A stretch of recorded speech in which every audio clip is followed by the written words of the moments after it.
I started realizing like, wow, sometimes you've got to take like 5 steps back when you think you need to take one. And that's something we tell people in WeShape. I don't know about you, but on live calls all the time, someone will come in, they'll have an injury. How quickly can I get back to this? And I say, well, you're asking the wrong questions. You know, first of all, give yourself grace, rest. And then second of all, I want you to go all the way back down to square one, right?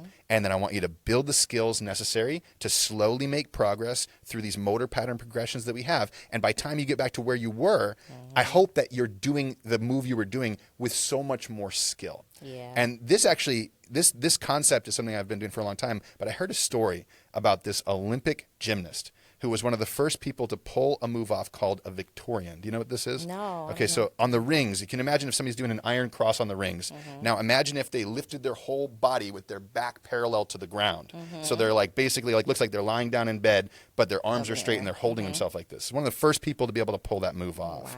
And this person, whenever they would get to a level that was kind of near there, but they couldn't quite do it, instead of going one level back, they would go all the way back to the very first movement that they learned in that gymnastic progression, which is something that probably kids are doing, right?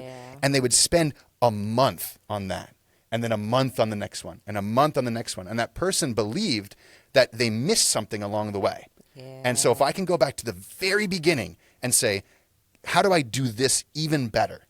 Again, quality. And then the next step, even better. And the next step, even better. And then by the time you arrive back at the top, you've fixed the tiny little things that you weren't properly doing that were preventing you from doing something that was absolute world class.